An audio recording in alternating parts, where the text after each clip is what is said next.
Are you sitting comfortably? Then we'll begin.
Everybody, how's it all going out there in the world of crazy news, psychotic social media, and cold drinks?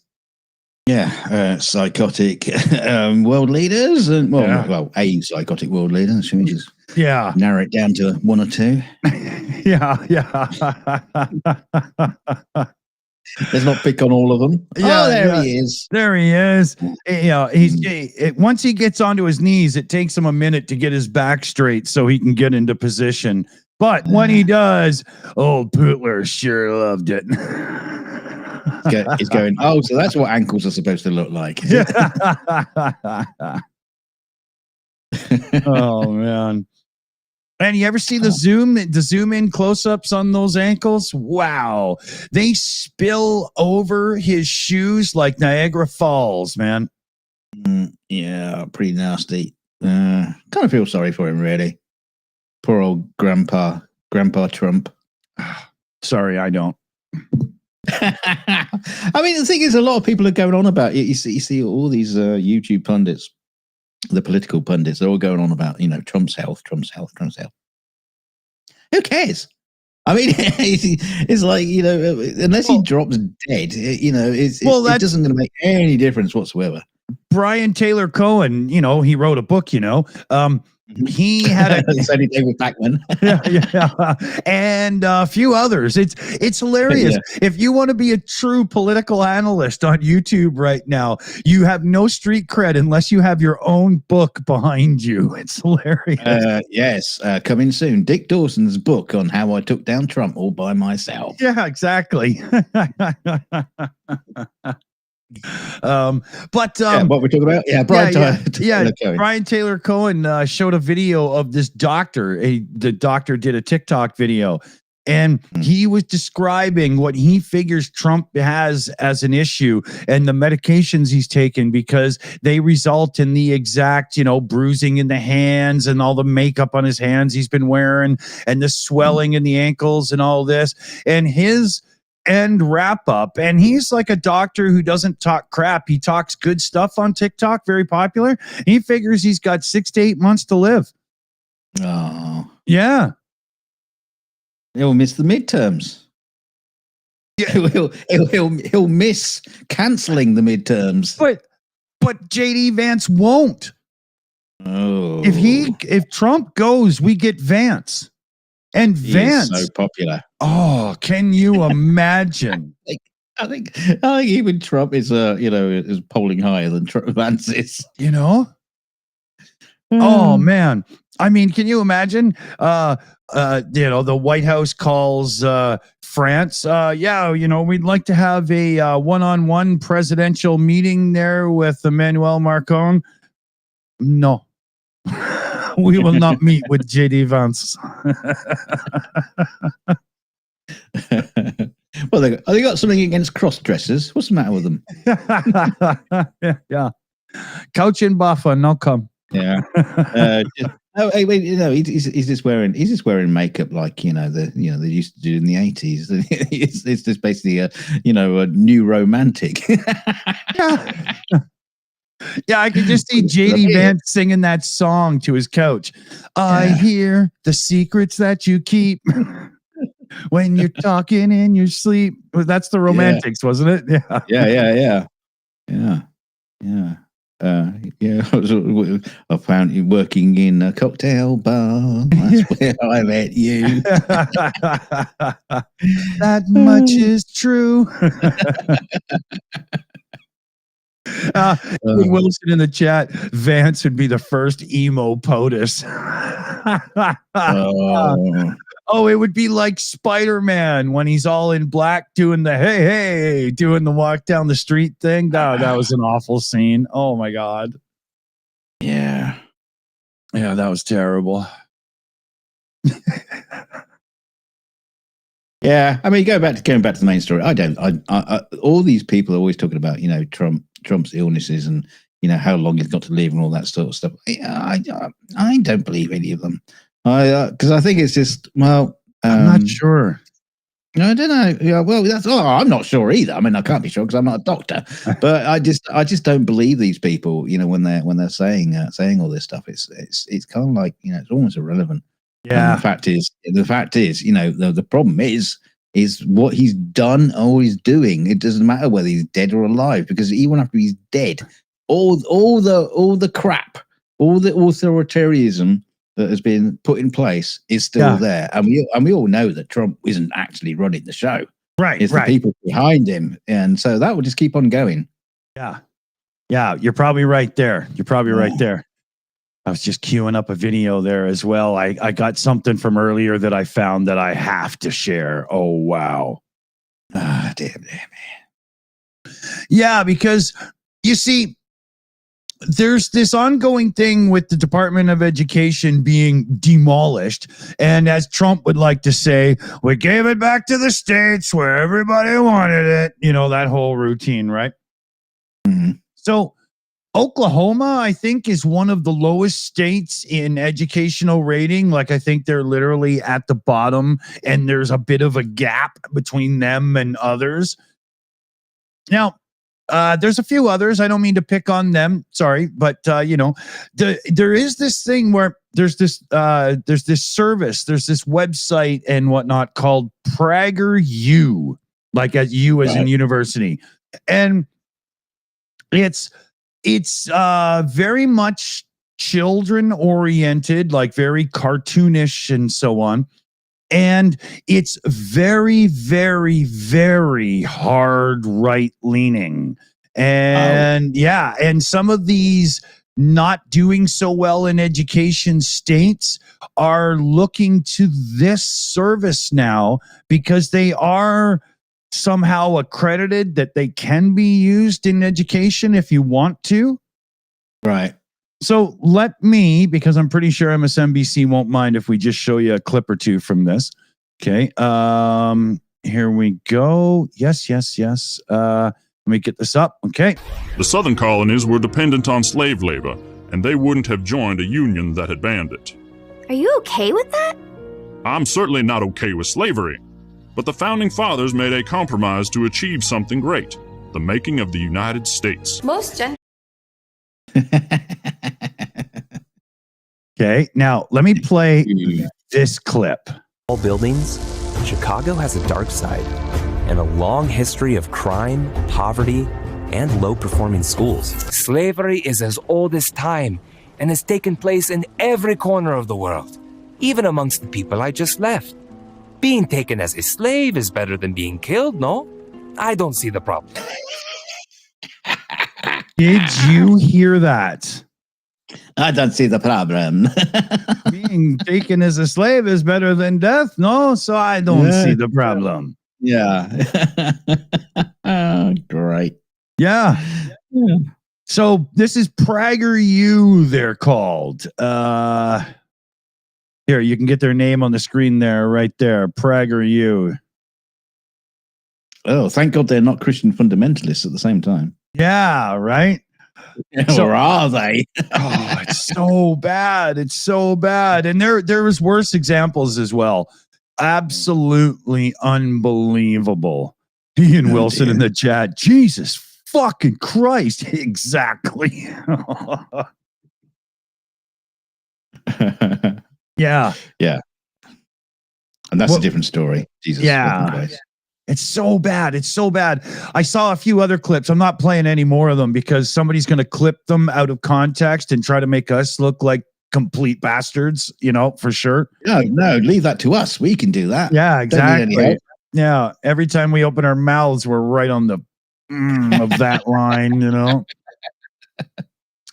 So we should mention this show is on both our original main channel at TheShills, but it's also on their main channel for PubChat at TheShills Live. So if you're seeing us on our main channel where we do Ukraine update at TheShills, click the link. It's probably let's see. We'll get it dropped in the live chat. I know I put it in the description. And there is a redirect that will hit at the end of the show as well. So yes, we got 9 viewers over there. Yes. And we have picked up a few that have subbed over to TheShills Live. Thank you very much for doing that. And while you're doing your transition, when you get to TheShills Live, you people that are already here as well, click that share button down below, just below the video. And it will give you links to share it out on social media and stuff. And just, put it on one of your social media accounts and go, hey, I'm watching this right now and you should be too, or some shit. I mean, speak for yourself, right? But wow, does that help? Holy shit. Print it out and stick it on a lamppost. There you go. Get naked in the street with a sign on your head, Oh, and while you're doing that, don't forget to share out the show. Yeah, there you go. Yeah. So let's see, because we're at 12 minutes, which is a couple minutes for the intro, 10 minutes live. So it's time to kill the show on the main channel. Yes. So all you people over there, we're looking who we're looking at. Mike Russell, Marty Capitano, Ruth Wolfer, PJ CNET. What are you doing over there? You're in the wrong place. He's dropping links. Yeah, so get yourself over. PJ's just dropped the thing, and so we'll get over there, and we're going to close this down right now, I think. Yeah. Get your ass to Mars. Bye-bye. All right. I stopped it over here as well. It's gone. All right. The Shills and their viewers just joined. Say hello. Yes, YouTube. Right away, sir. It's just a pop-up that just came up. Anybody in the account as management would have seen it, I think. Yeah, and if you have dragged yourself, sorry ass over here, don't forget to say hello in the chat. Just so we know. Yeah. Yeah, Shills Live, the channel we're on now exclusively, is up like 6 subs already from doing this little trick. So make sure you click in. This channel is going to be more than just pub chats as well, because we're going to be mixing in the little clips that we're going to be recording for our 42 show channel into these pub chats coming up. We're almost ready to. Well, I'm almost ready to. Well, you got a new mixer, so you're all set for mixing. Well, that's the keyboard controller, you mean? Yeah, it's not so much a mixer. I already had the mixer. Yeah, I mean the other mixer. Yeah. The dough mixer. Oh, that's right. See, I got lots of mixers. I got an Akai mixer, and I also have a Cuisinart and a Breville.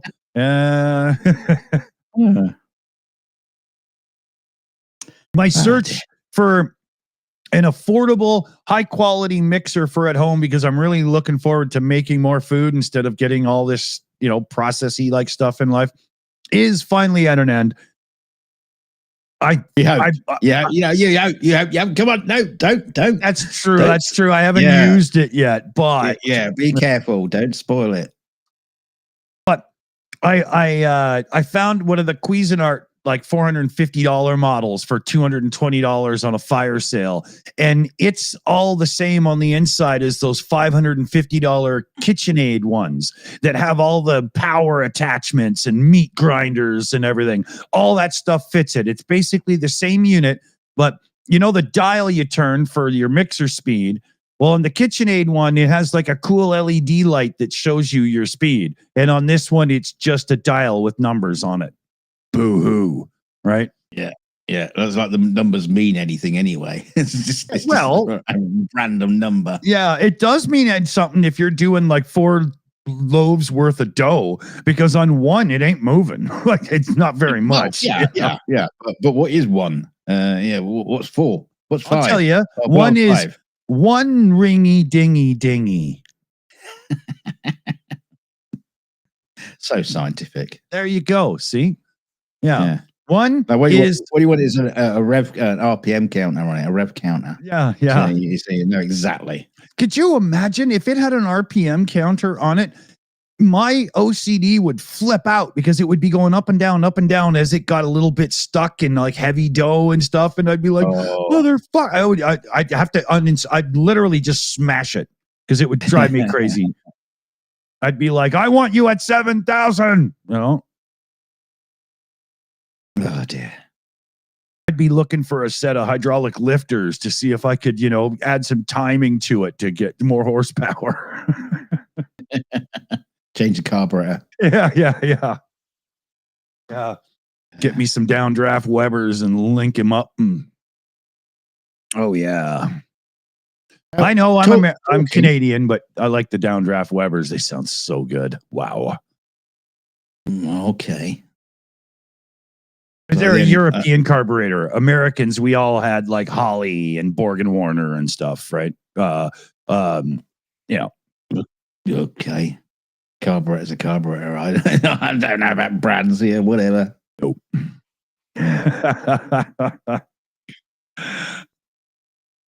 So what else is on minds and tongues and stuff?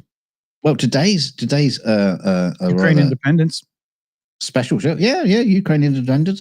No, I wasn't thinking that at all. No, I was just wanted to point out that today we're doing a wee bit of a different fundraiser. Yes.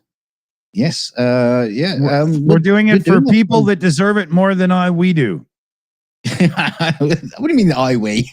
I love how you said and then you said all right, throw Dunk under the bus as well at the same time. Yeah, I wasn't going down alone on that. Fuck that. the we. Yeah.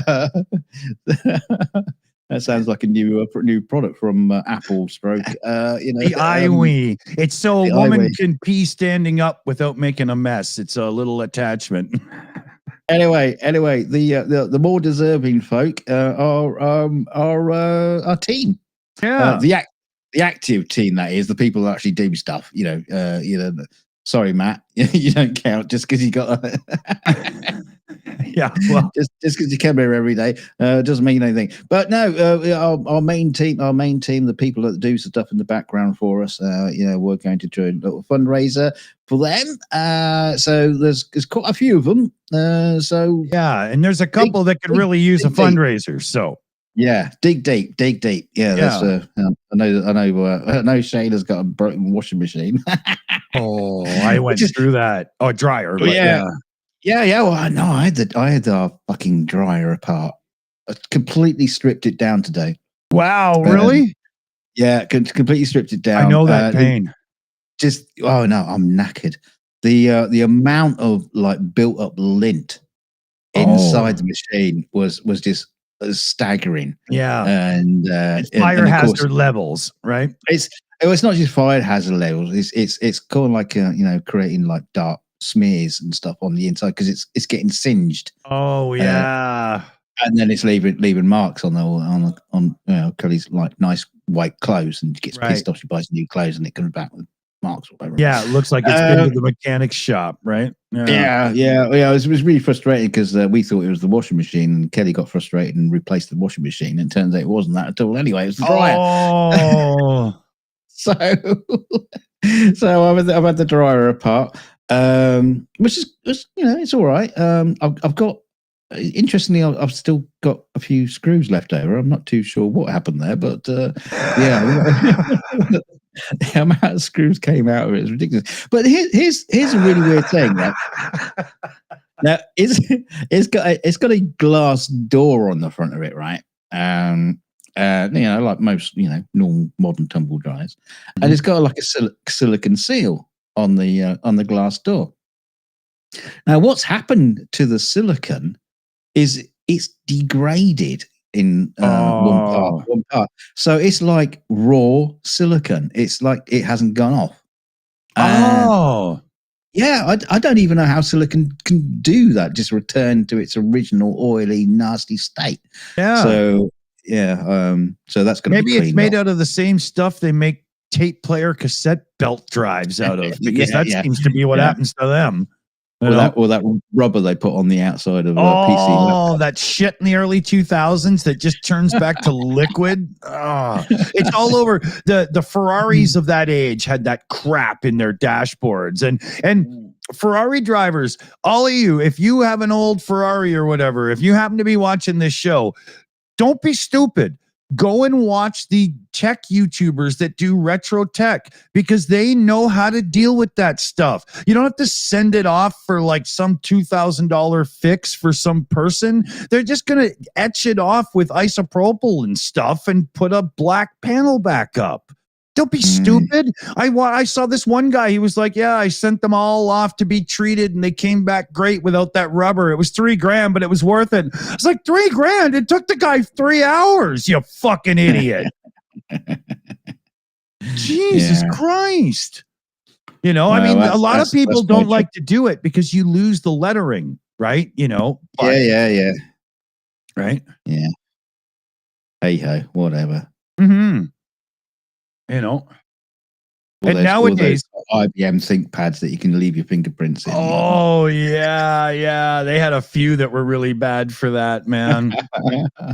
Yeah, it was nice in the day. That little soft touch. It was awesome. The plastic. Yeah, but like, yeah. No, nowadays it's like that stuff you use to get lint out of things and stuff. It's just awful. Yeah, you just rub up against the cat to, get the fluff out of it. Give me 1 second here. Let me just get a drink. I got one to tell quick. Yeah. All right. Yeah, so I'm going to remind the folks, yes, we are doing a fundraiser, and it's for the team. So dig deep, because these lovely people, they could do with a bit of cheering up. They're all fucked. So if you can, please, help them out. And, it's all about it's not about Dick's beer or his beer belly. We're not adding to his beer belly tonight. We're adding to the other folks, so they can grab a beer or a cerveza or whatever it is. Cerveza? Ricky? Wow, yeah. Well, I'm talking about Mexico. She's in Mexico. Oh yeah. Cervezas or tequila or whatever. Yeah. Or just worms. Tequila. She'll just eat the worm. She's not bothered about the tequila. I remember when I was a kid, the first time I saw a bottle of tequila, the guy said, yeah, and if you eat the worm, you get really drunk. Yeah, no, you have to be really drunk to eat the worm. I think he got that backwards. I agree. He fished it out by using a little screen and pouring the tequila out into another bottle, and then he put it on a cracker with a little bit of cheese and ate it. I thought to myself, isn't it just there to collect poisons or something? Like, isn't it a filter? Isn't that like eating uncooked liver or? I mean, who the fuck thought about doing it in the first place? Did they were just like the bottling plant one day, and they said, "Hey, there's a bloody great big lava in the bottom of this bottle." Oh, no, just tell them that that's supposed to be there as part of the thing. Now we just got to put one in every other bottle now. Okay, just do it. Well, it's originally from mezcal, which doesn't it come from cactus? So the worm was in the cactus, and they were just like, here to prove it's natural. There's the fucking worm. Why not just put the cactus in it? A little bit of cactus. Ow! Yeah. Ow! Ow! Hey, this drink is spicy. That would be hilarious. Yeah. It's like be like getting a finest bottle of Highland malt whiskey and finding like half a dozen maggots in the bottom of it. It's like, oh. You know when you get your Tesco finest steak and it's got some maggots wriggling around in it, just to prove that it's natural. Tesco finest steak. Isn't Tesco like a gas station that sells like chips and pop or something? Oh no, it's a massive supermarket. Supermarket. Okay. I thought it was like 7-Eleven. I didn't realize it was, Yeah. I mean, I wouldn't say it's the benchmark of quality, but it exists. We'll put it there. Yeah. And they've liked to put out their Tesco finest range, which is by basically having a nice logo on the package with in nice Cyrillic font, so it looks like it's posh. We have a grocery store chain here. I don't think they're right across Canada, but I know they're in the West for sure. Called Overweighty. They also have the name Save On Foods, but it's usually Overweighty Save On Foods. And I know, Overweighty. I know. Come in, fatty. The first time I heard that, I was like, "You got to be kidding me, man! Seriously, it's a shop for fat people, right?" But it turns it used to be a bulk store, and they overweighed everything by a little bit. Okay. Right, and then they just kept the name, but they were failing in the fight. So what did they do? They went upscale and they beautified all their places to make them all really nice with like faux wood trim on the coolers and all that shit. And they put in this big deli of processed garbage and a big, huge place where you can get too expensive food to take home to your family. And they put in a little wine tasting bar in a wine shop. And now you go in the damn place and a jug of milk, a gallon of milk is about $1.20 more expensive there than somewhere else because you're paying for the wine bar that's usually empty because we live in a town full of wineries and people go to real places for that, not the fucking grocery store. Yeah. You know, I'm surrounded by wineries that win international awards where I live. Who the fuck is going to Overweighty Foods to go wine testing? The fuck? Are you kidding me? We got quite a posh. I say a posh store down the road from us. Called Waitrose. It's like one of the higher market supermarkets. It's trumped up. It's not as great as they think they are.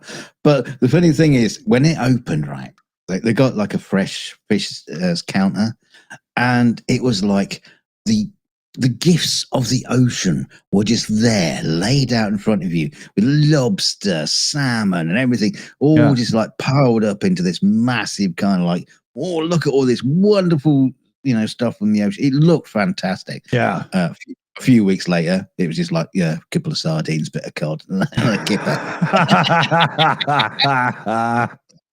It's like the amount of money that must have been spent on that opening day just to make it look so fantastic and gorgeous. And probably after it just got like thrown in the bin, probably. Yeah. I saw one of those videos recently on YouTube where the guy was like, "Let's go to the seafood store and see what we can rescue as a pet." And he went to his local shop and all but one crab was dead. Lobsters dead. The big, huge, expensive spotted shrimp dead. Well, he shouldn't have gone to the frozen section. Yeah. Yeah, it was funny. Trying to defibrillate a bit of cod. Yeah. Yeah, you got to go in and revive it just so you can re-kill it fresh, But so he was like, "Well, I'm not getting in a war with some company, so I'm not going to show the spots where you could see what store I went to, and let's try another." See, I made it easy on myself, and it's got its own channel as well. I've got a pet tin of tuna, and it's got its own channel. It's doing really well. It's going viral. 100 million subs on it. How do you keep the tin from getting dented when you leash it up and take it for a walk? I roll it.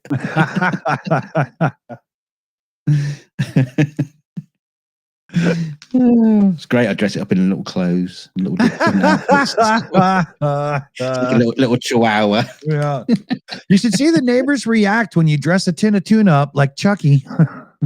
They think you're mad.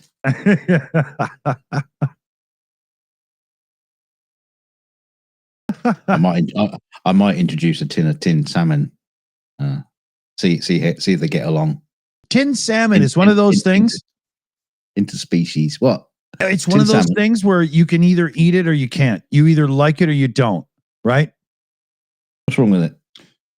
I didn't say there's anything wrong with it, but I noticed in life that people are very much like, "Oh yeah, I like tinned salmon," or "Oh, I can't eat that shit." Like it's literally one or the other, right? It is interesting because it's not salmon. When you get a piece of salmon, it's salmon. Tinned salmon doesn't seem to be salmony at all. It seems like it's completely different. It's like something else. It's like tie-dyed kippers or minnows or like, something, Yeah, it's like a tin of pilchards is nothing like pilchards. Or tinned anchovies are nothing like anchovies. There's a strange thing. Well, it's the same with tuna, unless you expend and get the more expensive white albacore tuna. The light tuna, that tastes like cat food. Yeah. I can't eat that shit.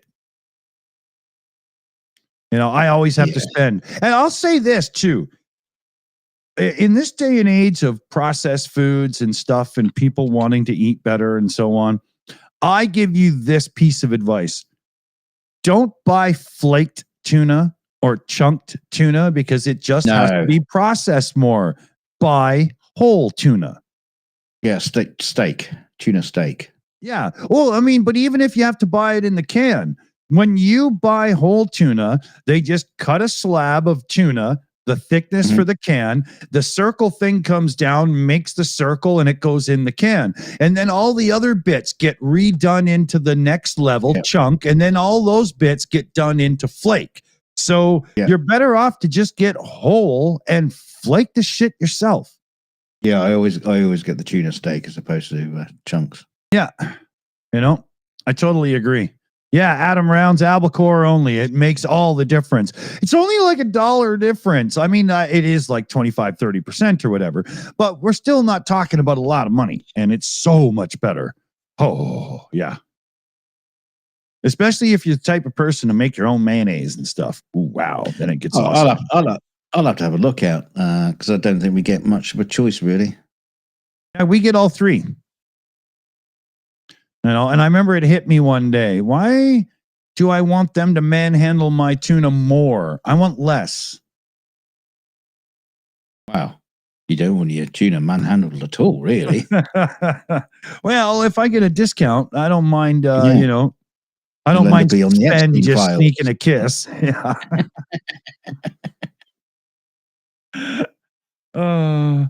Do I have any spam lunch meat advice? Yes, Mr. Spock. Don't eat it. I haven't had spam in years. Can't remember the last time I had any of those canned meats. If you like it, but it's. I remember I bought some a little while ago. I say a couple of years ago. I bought some ironically. But I can't remember whatever happened to it. Did anyone eat it? I remember used to have like spam sandwiches, but yeah. But that was back in the day. To have a corned beef sandwich as well, but I haven't had one of those in years either. There is an argument to be said if you take a chunk of Spam and cook it in the grease and fat and everything from cooking some bacon, it's actually not bad. Oh yeah. But like Adam Brown says, for a cheap kind of thing, it used to be okay, but it's just ridiculous cost now, right? Mm. Like it should not be something that makes you go, I'll wait till it's on sale. It's supposed to be the nothing else is on sale, I'll get fucking Spam meat, right? That's how it's supposed to be. It's funny because there's a lot of those canned meats that seem to be like still a knockoff from the First World War. Yeah. They're still producing them, but I also remember like things rations. Me and Kelly were talking about this the other day. It was about because when we were newlyweds and poor, as opposed to being old farts and poor, we used to have a thing called grill steaks. Now you'd buy like you get them from the frozen section. You get like about 4 or 6 in a pack, and they cost like next to nothing. Fuck knows what they were made from because it wasn't steak. Yeah. It was like reformed leftover bits of meat and processed and.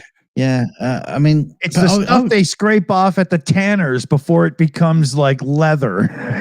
Yeah, and you cook them off, and they'll all be like greasy and fatty and all that. Yeah. But I was thinking about it going, oh god, I remember those; they were delicious. Up here, they still have them.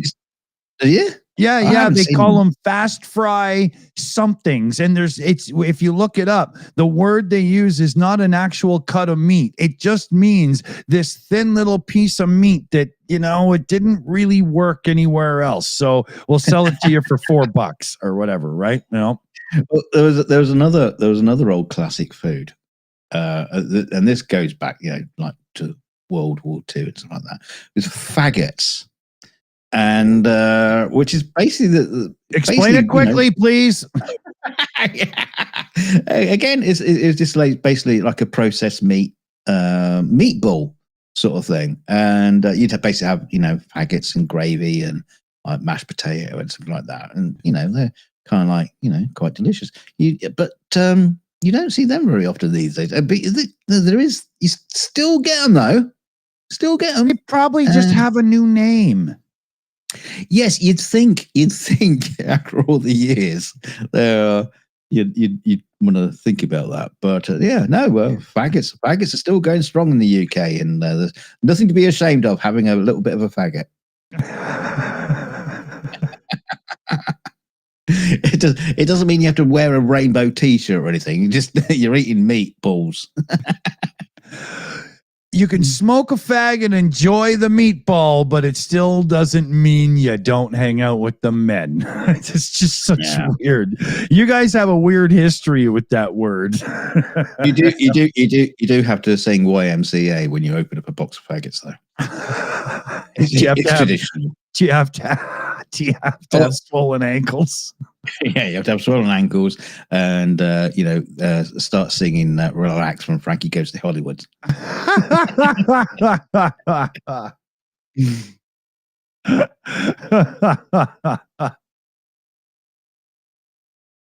The story of that song is hilarious. Relax. It took a couple of years for it finally to come together, and it's nothing like the original song written, and only the singer from the band is on the recording.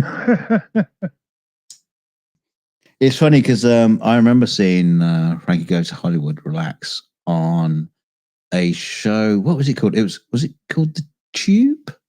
On Channel 4. It was like a music program for the kids. For the kids, it's for the kids. Yeah. And we're right on and everything, and it's basically you had the band playing a bit more of an acoustic version of it. They were on like guitars and drums now, but there's none of the production. Yeah, right. But they were all dressed in like leather and little caps and tiny little leather chest pieces and shorts and stuff. Yeah, they were in their German sex gear.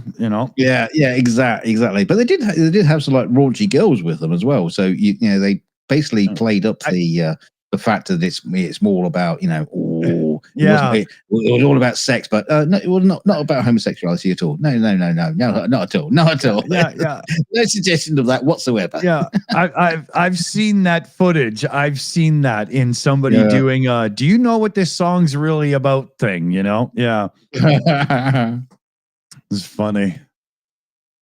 Yeah. But you know, with the way that the production and everything mangled that song compared to what the band had, there was no way that band was ever gonna really last and go and go and go because you know, like it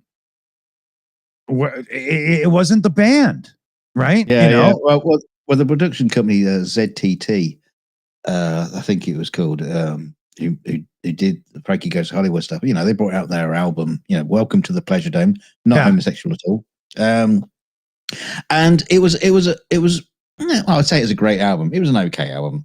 It's pretty goddamn good in my book. I really dig it. It's so well recorded. The production's amazing. It's awesome. That's the thing. That's the thing, is the production behind it, and they're also the same people who were behind Art of Noise. Yes, who just came out like ridiculous albums. And they were what? I want to know what you're thinking. That was them, wasn't it? Well, they were bringing out songs that didn't have any fucking lyrics to them. Half the time. It was just like you know, getting their you know, recording a noise. Like that was like, oh, what a dog barking, and just like, you know. Did they do the one? Did they do the song "I before E except after C"? And it was just weird gibberish talking and stuff. And I don't know, but it sounds like them. Let me see if I could find that track quick to bring up to everybody here. Hold on. Pretty sure I could get away with playing a little bit of this. Yeah, I think the most famous one was called "Close to the Edit," and it just starts with like funky car noises as it's trying to start. They would stop because there will always be for two. There will always inside. You can feel it's a band called Yaz. See the difference. Yeah, I don't know that inside, one. Stop. Inside. Difference. This is the song. Stop. Inside. You can feel the difference. Feel the. You can difference. You can see and feel the difference. You can stop and see that. You can stop. Yeah. You can see. Yeah. No. Yeah, you can stop that. You can stop that now. Because the one difference with the ZTT and all that crew, they were good. Yeah. They could actually produce a record. Well, Yaz had actually a couple of really cool tunes on that record. I can't remember, but I remember a guy that I knew grabbed this record. I think it was, I don't know, like early 80s, whatever, maybe 83 or something like that. And the first time I ever heard that, I was on acid, LSD, and holy fuck, man. I listened to the whole song, and it's not a song. It's just a mind fuck. Well, yeah. I think it still makes me feel stoned when I hear it because of that moment, you know? Yeah. Yeah, you didn't have to smoke anything, just listen to the record and go, I remember what it felt like. Yeah, exactly. Here. This is the same song 2 minutes in. Oh, yeah, it's got more interest in it. Skip forward again. Because there will always be. There will always inside. What the fuck, man? Yeah. Yeah, I mean, I don't mind a bit of avant-garde kind of, you know, having a stab at stuff and doing things different, but sometimes it just doesn't work. Yeah. How release it anyway. Fuck it. We spent so much time on it, you might as well release it. Yeah, crazy stuff, man. I remember the first time I heard Pink Floyd, One of These Days, from the album Echoes, I think it's on. Yeah, I think so. I remember the first time I heard that, I was just blitzed in the back of this guy's car. I must have been 12 or 13, whatever years old, right? Probably in grade 8, can't remember. And holy, it was just trance-like, that repeating, revolving beat thing they got with the big keyboard hits. And oh, yeah, that was awesome. one of those memories you'll never leave. I'll remember that forever. That moment made me just go, who the fuck was that? Pink Floyd? Yes, I love them. There's another band that I love called Air, and they got was it 10,000 Hertz? I think is the album, and their first track is really you feel like you're stoned. You haven't smoked a thing. You just put your headphones on, and the music, the way things are on it, it's really hard to describe because they have like a beat with a counter beat, and they sort of like go out of phase, and then they come into phase, and then everything slightly locks down, and then the real beat starts thumping, and it's just fucking incredible. You're probably literally using a phaser for it. Like, you're probably right. Well, I think it's just the timing. You know when you have those like clacky ball things, and they're all out of sync, and then eventually they come into sync. And it's like that. Yeah. You mean that stupid ass thing on an idiot's desk? Yeah. It's that sort of thing. Everything just comes into sync, and eventually, and then it's just like, oh wow, this is amazing. Really worth checking out. Yeah. Got KK's GG in the chat there. Newsom just posted, Donald Trump isn't a Republican or a Democrat. He's an invasive species. That's awesome. You could literally put a feed of Newsom's and Trump's up on two, rotated TVs, so they're standing tall portrait instead, right? And it would be as good as having television on in your living room. Just look over as you're dusting. That'd be funny. Yeah, well, the Newsom memes, they keep it coming. Oh yeah. I wonder, he's probably spending like 5,000, 6,000, 7,000 a month extra on a team of people right now that are like, oh yeah, you want us to troll that bitch? On it. No, he's not. No, he's not. This is the great thing about it, because it's a team effort. The people out there who are on his side going, yeah, that's true. You want some memes? I can do you some memes. I'm going to straight to AI. Here's Midjourney. But you do need some people clever at this, at crafting truly some of them to be perfect, to really, it's not just about teasing Donald. It's also about getting your message across in it. There's got to be a couple of real PR guys in there working with them for sure. There has to be. Or chick. Sorry, I didn't mean it like that, Yeah. No, absolutely. Yeah. His level, when he's like retweeting an image that someone else has done. But no, everybody's jumped on board.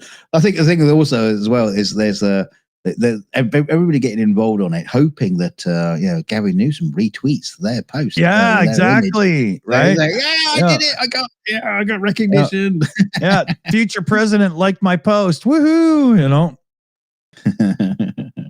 I see him as such now. He's got the momentum now. He does.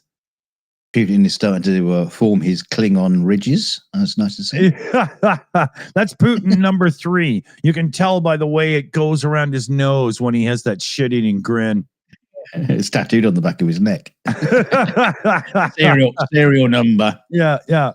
They all have like a Borg enclave where they recharge and regenerate, right?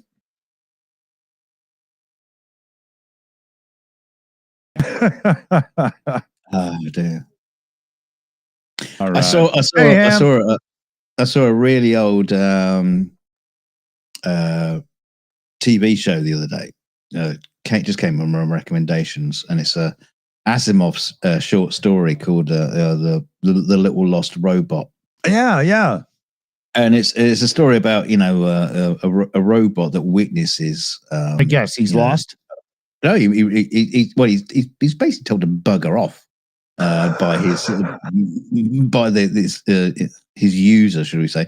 Because he's getting like really frustrated with the robot, and he told him to bugger off, and so he did. And he went on. They found they had like 20 robots that were going to like an interstellar project, but there was like 20 robots, but there was 21 there, so they couldn't quite figure out there was an extra robot, and it turns out it's this extra robot. So they had to find out which one it was, and they had like a robot psychologist on it to find this one rogue robot that has now got is they reprogrammed it, so its first law of robotics were kind of like being ignored. Again, Asimov, laws of robotics. Yeah. I don't think you can do sci-fi without referencing him when it comes to androids and robotics anymore. But yeah. But this is the funny part, right? So there were 21 robots. None of them had serial numbers. None of them had serial numbers, so they couldn't tell which one was the naughty robot. And there was a point at the it's like later on where they've been questioning these robots. They're bringing them into a room and asking them questions and stuff like that. The psychologist, to check out which one's the naughty robot. And the naughty robot was standing outside listening to them, and then it ran away down the corridor, and they chased after it. And the naughty robot then lines up with the other 20 robots just standing there, and they go, "Oh no, we don't know which one it is now." I was like, "Well, why didn't you fucking label one, dude?" When you knew they didn't have serial numbers and you were questioning them, well, you just put a fucking post-it note on them. Which one's which? And it's like what? Yeah, you ever wonder why people have names? Fuck. This is big brain Asimov stuff. It's like, he's got all this great moral story about robots and robotics and the morality of the robots. Yeah. But still couldn't find a fucking Sharpie to write on the robots. Yeah. Anybody got a piece of tape?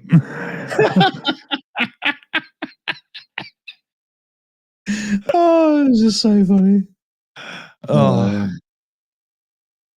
I gotta say, I've been, trying to find decent sci-fi television movies or whatever. I've been scouring the torrent sites I go to, looking through all the listings and so on and whatnot. And as it pertains to the newer stuff, I don't know if this started around maybe 2012, 14, something like that. But man, it's like, and they woke up and it's all a dream, or you're having the big fight showdown and then it's like, it instantly reverts to Star Wars, but I know there's good in you. And it's just, or somebody, doesn't completely tell the whole truth about a thing because they don't want that person to know that something bad happened, which a lot of people do in life.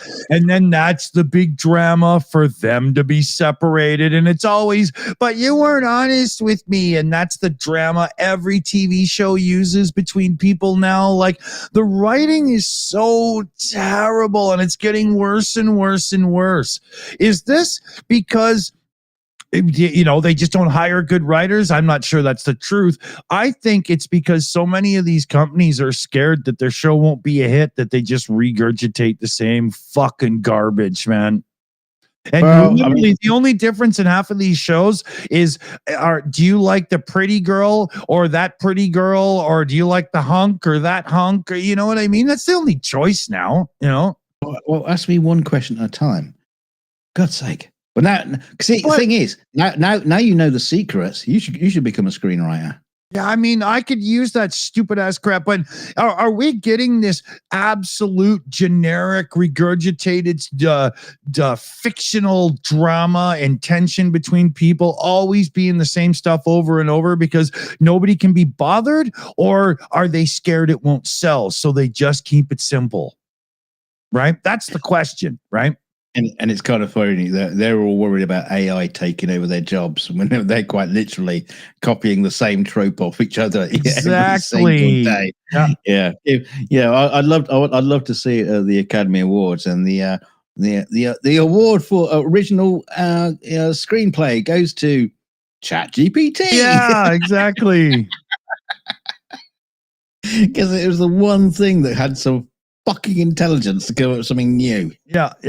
Well, the thing is, what you need to do is, I think is it Monday.com or something like that. They're talking about how you can just have all these AI people working for your business, and you basically just do fuck all and sleep all day. And you have all these AI things. What you need to do in Hollywood is put some AI in charge of the executives. Get rid of the executives, put some AI in charge of that, so they can make the decisions.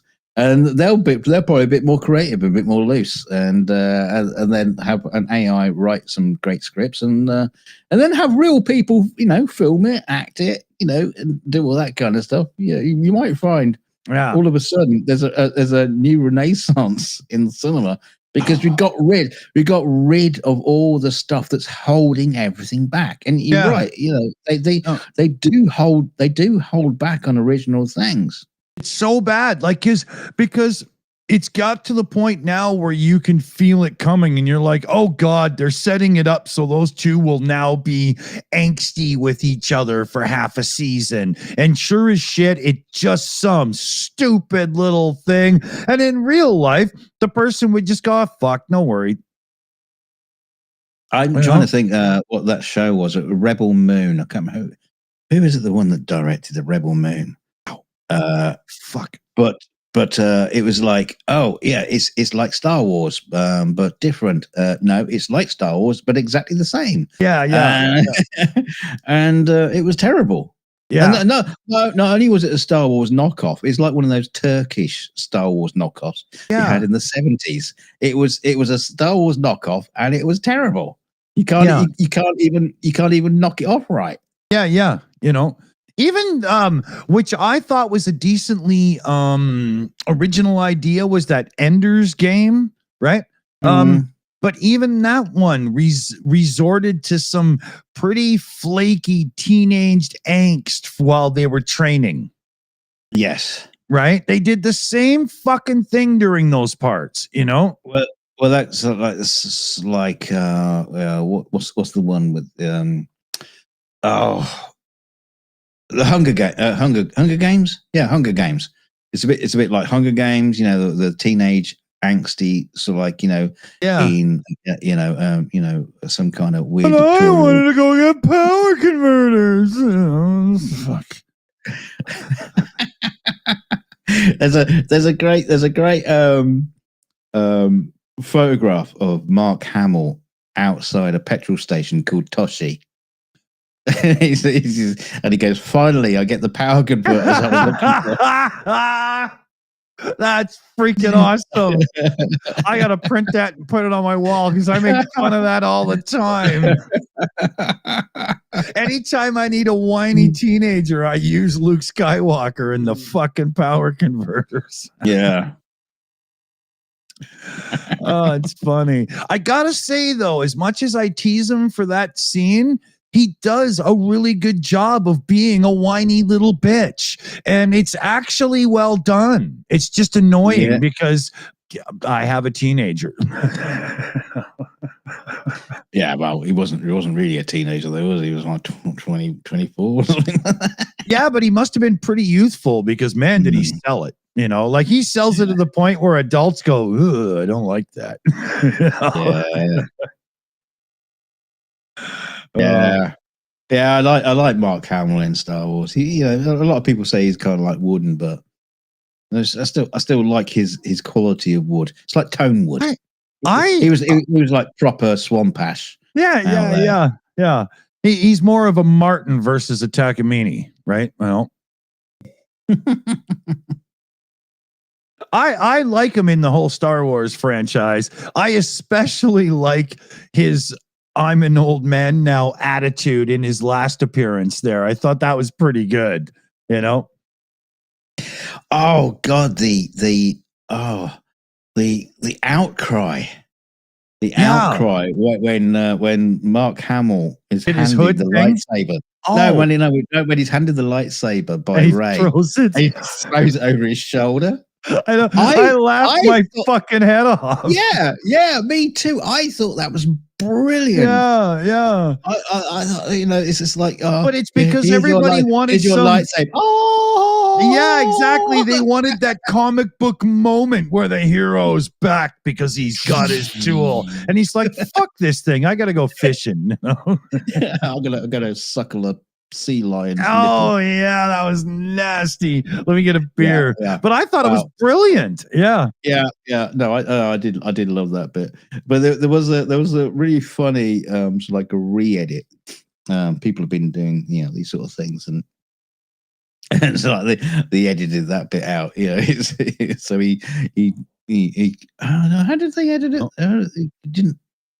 It's almost like he pulls it back. There's like a reverse it or something, so he pulls it back and it lands in his hand, sort of thing. Yeah. I don't know. Or when they did the thing where he's standing there and everything's shooting at him, and then they do the look, he's still there as if he's the most powerful Jedi to ever live, but he's actually just like, doing that thing where he's beamed his image there by his brain or something, Yeah. I love that, because at first it's like, well, wait a minute, come on now, right? And then it's like, oh yeah, he's not there. Okay, that's cool. Yeah.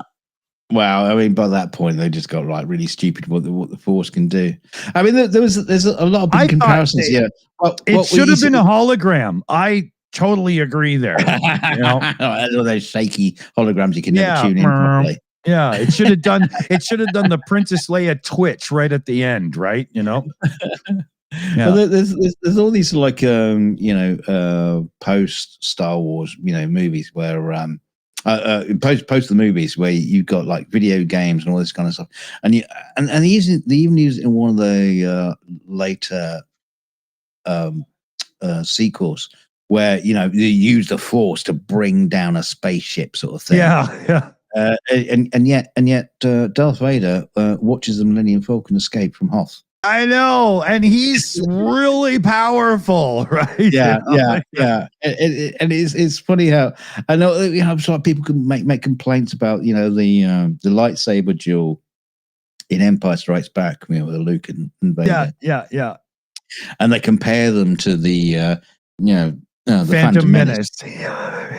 Yeah, which wasn't awesome lightsaber duel, but things had moved like 10 years on, and people had learned a lot of stuff about how to use lightsabers, and there was a lot of fan stuff going around there. And so, but back in the day, it was just like, well, it's just kind of like fencing, really. And a bit of like Japanese style sword fighting. So we'll mix all that in together. But then you look at the original with Obi-Wan and Darth Vader. It's just like twat. Yeah, twat, exactly. twat. Yeah. It's like, do you know what to do with it? No, me neither. But it's lethal. Okay, here we go. Right? Yeah. Don't hit my leg; it hurts. Oh, ow. Yeah. But it's just indicative of the day, right? There is a great somebody did that. I can't remember the scene number. It's like scene 54, and someone did a re-edit of that original Obi-Wan, Ben Kenobi, and Darth Vader fight, and they re-edited it and got a new like Darth Vader stunt double type person in, and they re-edited it and really like turned it up several notches, and it was really good. I gotta say, it was really well done, right? And very, very exciting. But I mean, this is funny because when George Lucas went back and twiddled with stuff, didn't bother with that. He's too busy putting big digital creatures right in front of the camera view. I put a bantha walking across the Millennium Falcon on the Death Star. Yeah, exactly. Oh well. Anyway, there we go. Yeah. So a reminder, everybody. David Worley, your wallet is packed full to the gills. We are doing a fundraiser for the team tonight. Don't seem to see many things coming in for the team. So either you hate them or you are the team who are watching. and I'm not expecting any of the team to be donating to the team because that would be stupid. So don't do it. Yeah, don't just trade money around, right? That's what gamblers do. Yeah, we can do that. We can do that. Yeah, was it? Yeah, that Toshi Station thing up there. Yeah. Liam Wakefield found that. Yeah. Yeah, that's great. Yeah, I can finally cross this off my to-do list. Better late than never. That's too funny. And it's great because he has got a power converter. Yeah, he's got like one of those ones, you know, for the car. Yeah. That's funny as hell. What an awesome guy. Yeah, love Mark. He's great. Getting a bit grumpy in his old age. And one of those people who will endlessly tell the same story 20,000 times. Yeah. as soon as you get onto one of those like interviews or a platform, I remember the first line that George Lucas tried to get me to read, and I can still remember it, and I'll say it now. And it's like, God's sake, you've been doing the same gag for so long. No wonder you can remember the fucking line. Yeah. He's been saying that since 1980. You know? Yeah, 76. Yeah. It's funny.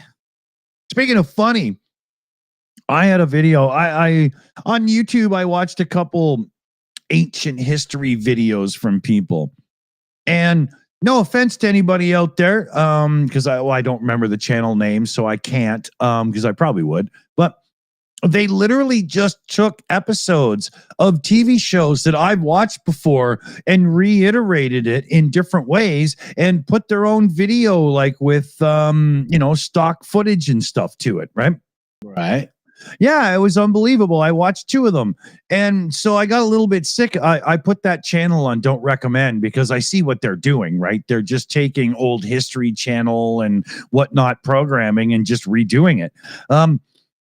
But after the second one, when I refreshed my YouTube feed, you know what they showed me was a video, and the title was Nikola Tesla Knew the Real Purpose of the Great Pyramid.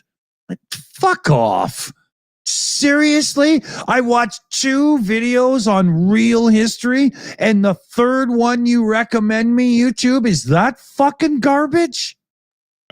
Sounds like a must watch.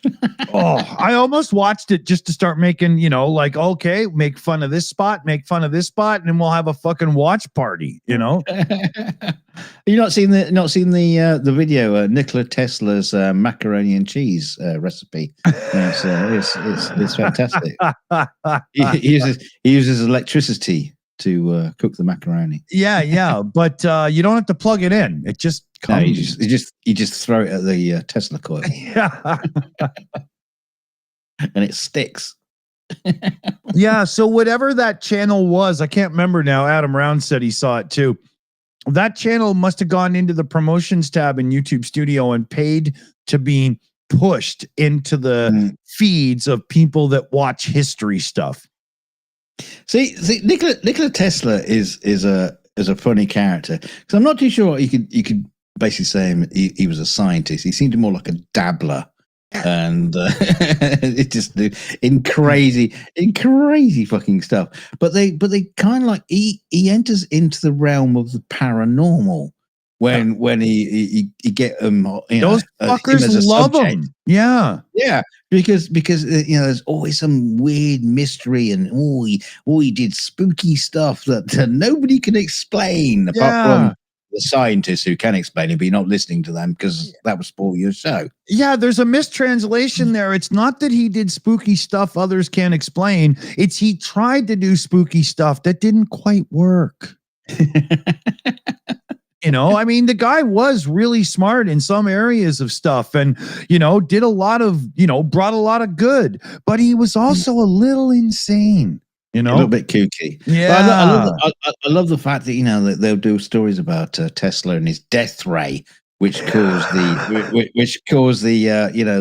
blast in Siberia and all this kind of stuff. Yeah. Well, the Greeks used it to fend off the, right. Oh, yeah. Yeah. I've heard this thing about Tesla and the pyramids before. It's unbelievable. It's probably going to go into what do they call them? Ley lines, the world energy grid. That's probably what that video was going to get into. I've heard this shit before. It's fucking stupid.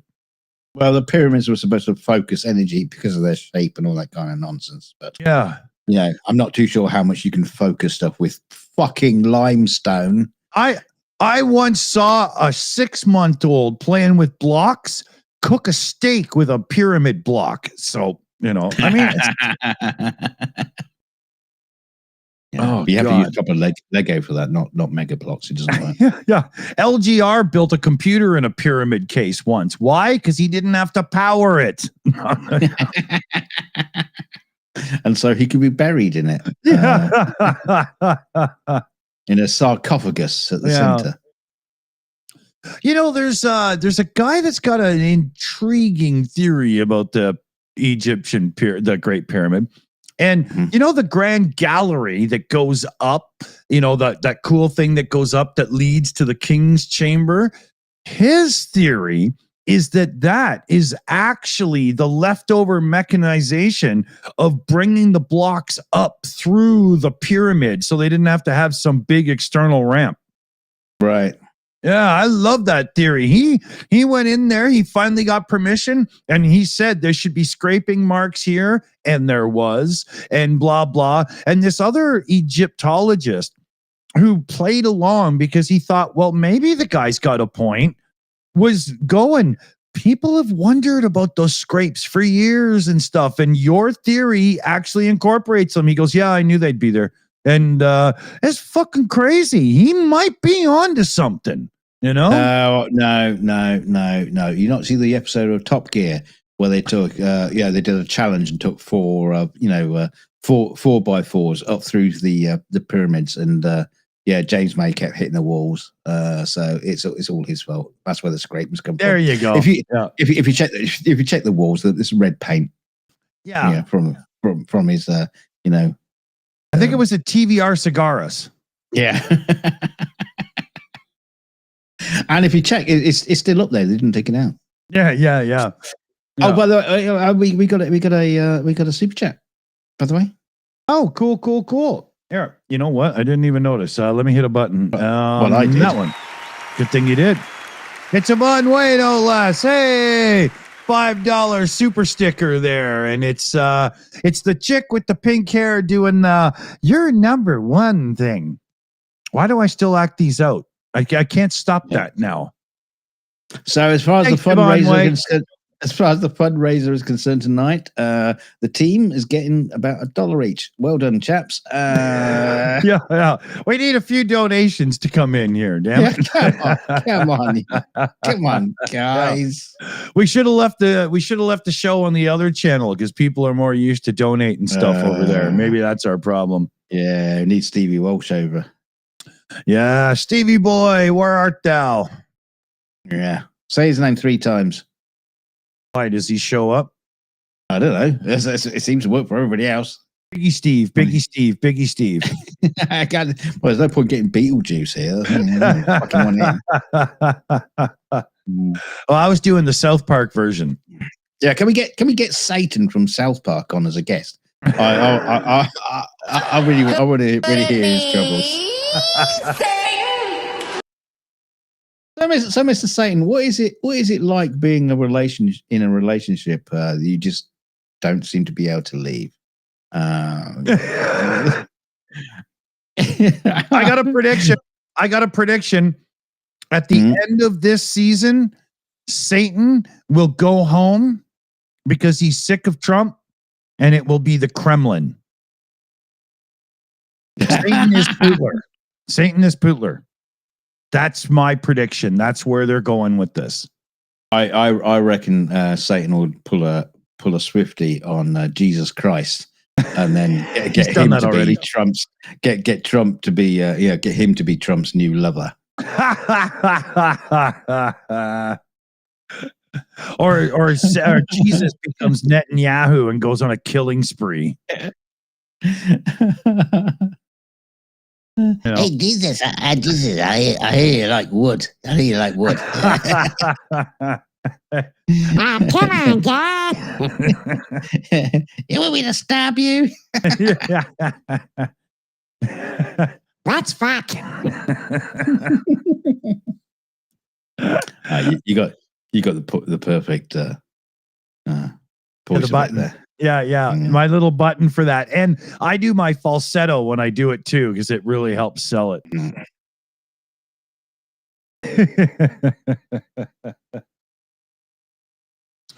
It was funny when that first episode came out and they had Satan in again, and Trump was playing the role of Saddam Hussein from like the build up to the movie and everything. That was awesome.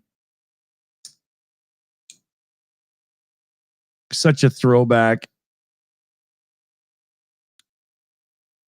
Yeah, you know, Adam Round says, I might agree with that. You know, it's more obvious Trump loves Putin than the other way around, right? I think that's what they're building up to, you know? Putin just laughs his fucking little nipples off at Trump. Yeah, he knows how to play. It's just so funny. I mean, if it wasn't for the fact that it's Putin, I mean, actually, it's still funny anyway.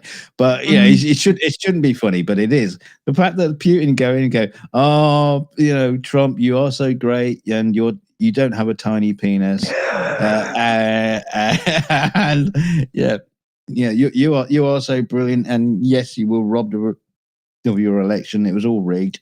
Oh, and we weren't involved in that. It wasn't Russia. There was none of that. Yeah.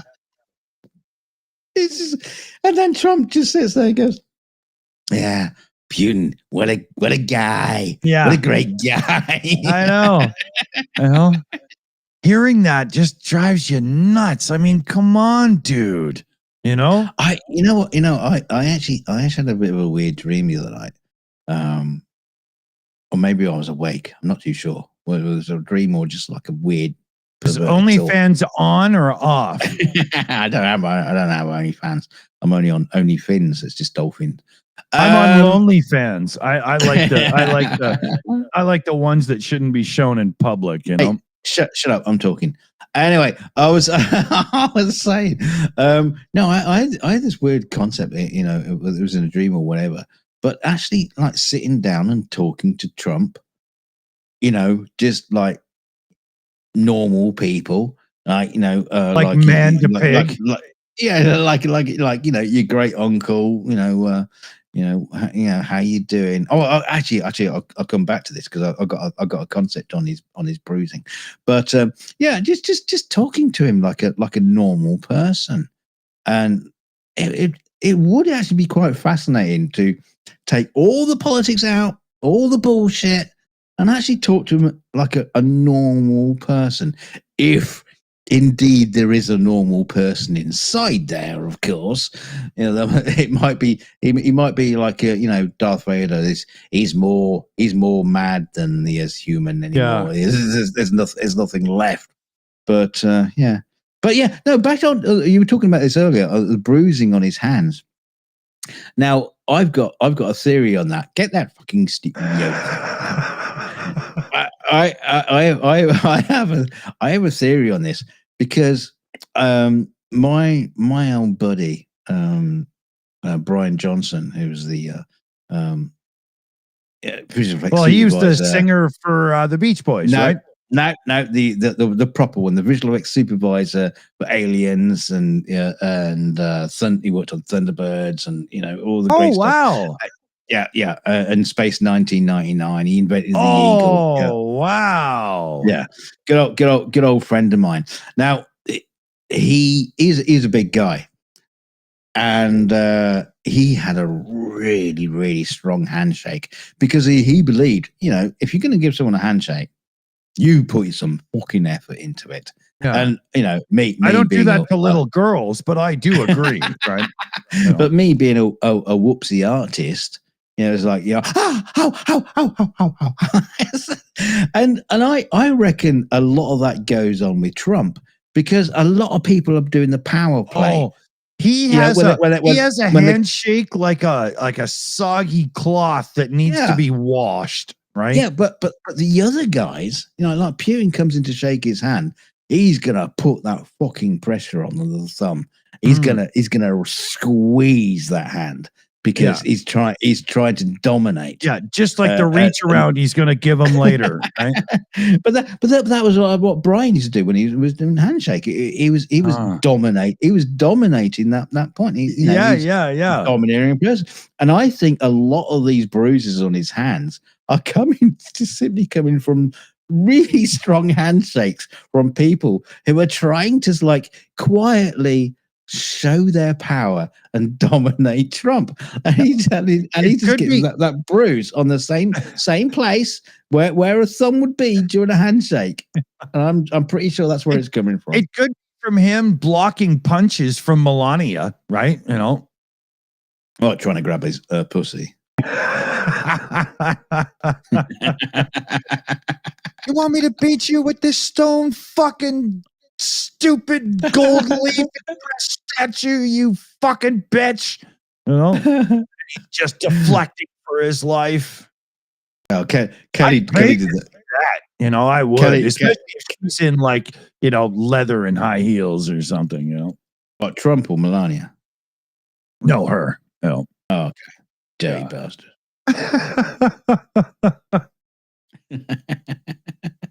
No, I mean, I don't like sit there going, oh my God, she's so hot or anything. I wouldn't touch her with a 10-foot pole. She's fucking low enough on the food chain to have, gone for the money and hung out with that fucking git. Yeah. I mean, she's I mean, come on, let's be fair. She is a good looking woman. I mean. She should be, because plenty of money has been spent on her. Oh yeah, we can rebuild her. We can make her the world's best looking. Where is she from? Yeah. It's like when Trump, whatever. When Trump found her, it was like one of those YouTube videos out. Will it start? A barn find. Yeah. Once we get rid of the straw and the rat infestation, give it a bit of a scrub down. It might be all right. It might be all right. Put 200,000 into it. Yeah, it'll be all right. In the end. Yeah, we'll have to redo the cheeks and the chin and the nose. A little beef up to the breasts. But yeah, she'll do. How much? $20.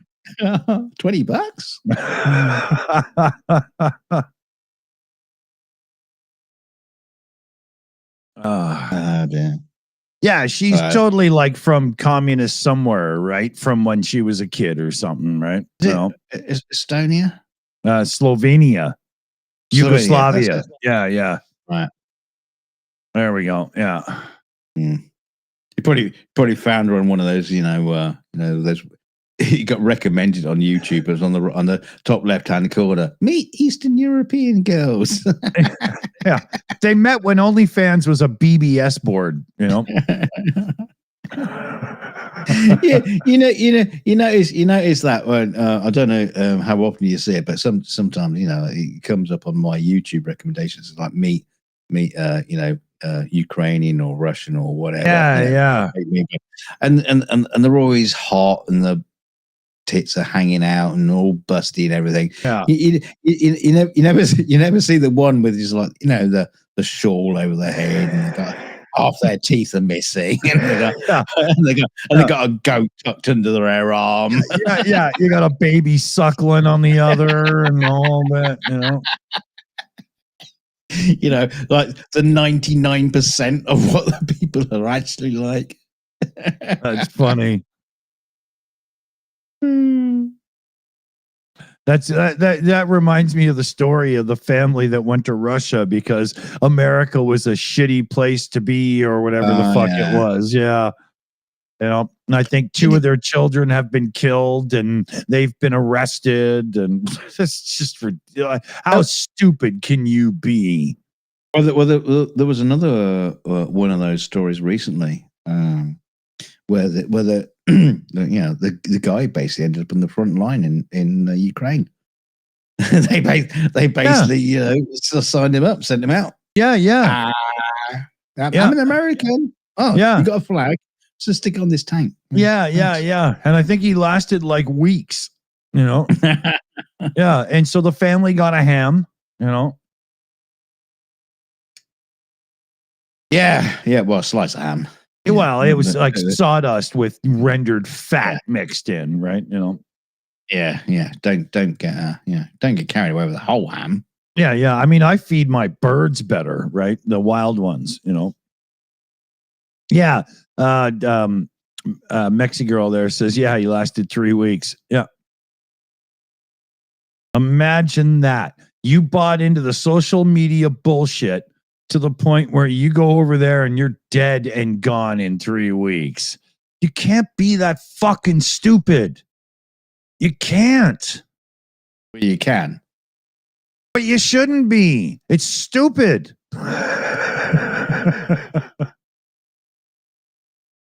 I remember the bell curve of average intelligence. There's always 50% people more stupid than the average person. That's the scary thought. Because even the average intelligence seems to be pretty fucking low these days. I mean, anytime I consider anything like that, my first and foremost thought is I need to be here to make sure that my son's okay for quite a while still.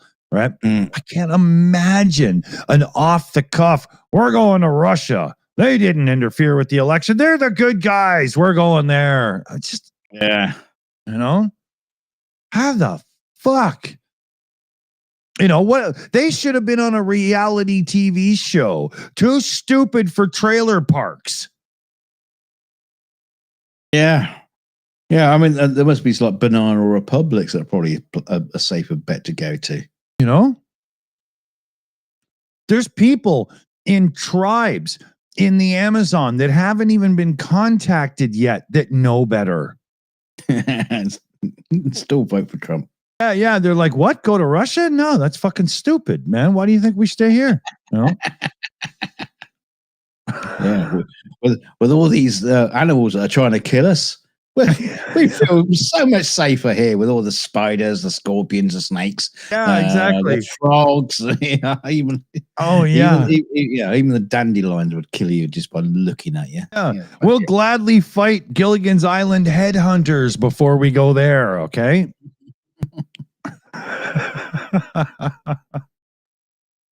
Yeah. But you know this about the Amazon? No windows. Oh, right. Yeah. So we're already safer there because you can't get thrown out of one. That's true. Yeah. So if you're a Russian politician / military leader and you're unsure of your lifespan, Amazon rainforest it is. Yeah. AI Alchemist there in the background, Carpasians doing some really good photos or pictures tonight there. Photos. Yeah, well, you know what I mean. This is an actual photo. Yeah. Where's the campsite one? I like that one there, hanging out with Newsom.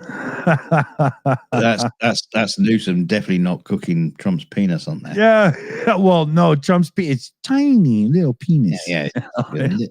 Lots of them all like, skewed up. Yeah. That's more like the one he takes from Putin. Yeah, I was going to see Newsom then. Right now, I've cooked it. Now I'm going to shove it up your ass. Yeah, exactly. Yeah, I could have done it when it was raw, but it's too squishy, and I want you to feel it more.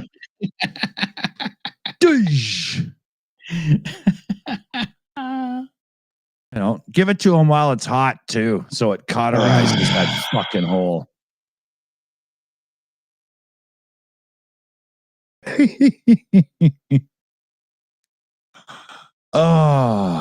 So what's everybody doing later? I got the bigger of the two telescopes that we own, and got it all ready to go. Got the laser collimator out. I got the 2 Barlows. We got a 2 and a 3, and the made whatever you say that word, eyepieces. Everything all cleaned up and ready, and we're hoping for clear skies. So you're playing golf then, are you? Exactly. Yeah. Or you're just looking across to number 32, Miss Atkinson through the window. Yeah, it's a shower night. Yeah.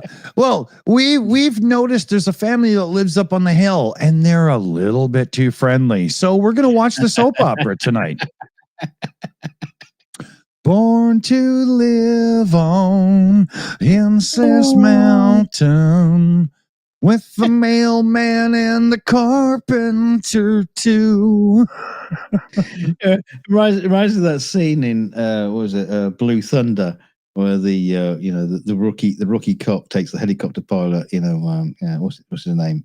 And it's like watching the woman undressing and getting all jiggy. Na na na na na na na.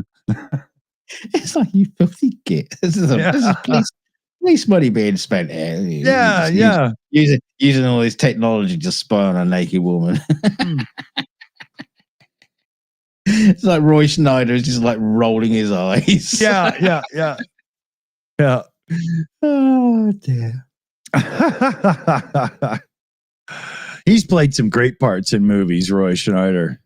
Jaws, obviously. Yeah, for sure. Chief Brody. Yeah, he's been in some good roles for sure. Still one of my favorite movies. Yeah. I haven't seen it in so long, man, but I remember watching it on one of those RCA CED players that we had back when I was a kid, and wow, I loved it. I love that movie. It's so good. It stands up so well. I remember watching Close Encounters of the Third Kind, and one of the facts I took away from that movie when I was young is mashed potatoes aren't really a good thing. but were they mashed potatoes, or were they the mashed potato substitute mix? Yeah, I think it was like drywall compound, Yeah. And boy, did they need a lot of it in that family. Oh, wow. That was a huge bowl of mashed potatoes. Yeah. When his wife is flipping out and taking the kids, I don't remember that as a kid. And I remember watching it later when I was older and thinking to myself, how did I react to that? Did I even recognize what was going on the first time I saw this? I don't remember,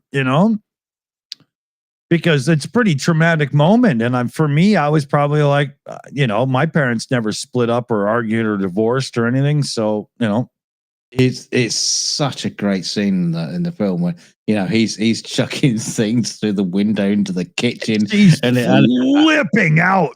Yeah, and his son is wanting to help. Yeah. This is great, Dad. Let's just do it.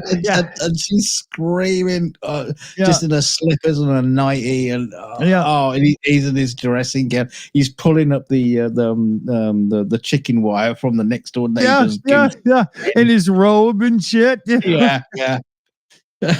Just shoveling shit in from, and then at the end, when she drives off, this is one of my most favorite Dreyfus moments. When she drives off, he's clinging to the bonnet of the car, and he gets thrown off, and all the kids' toys are getting like run over in the street, and he just stands up, dusts himself down, pulls his dressing gown straight.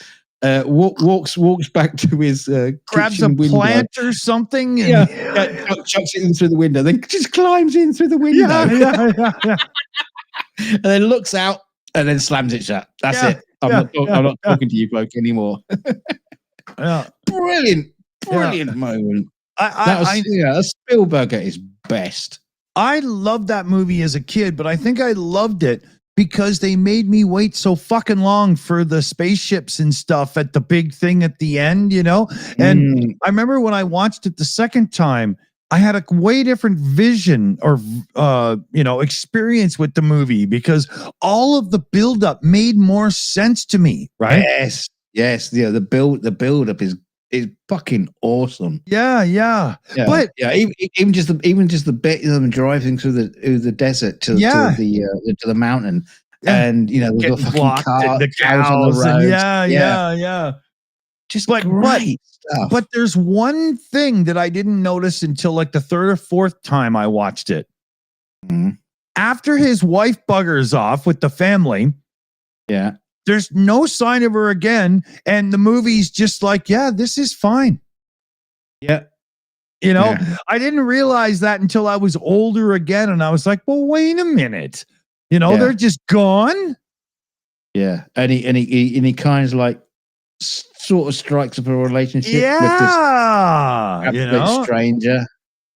But even then, the bonds of his new relationship wasn't enough to keep him back. not even close. He was gone. Yeah. I'm out of here. I'm just going. Yeah.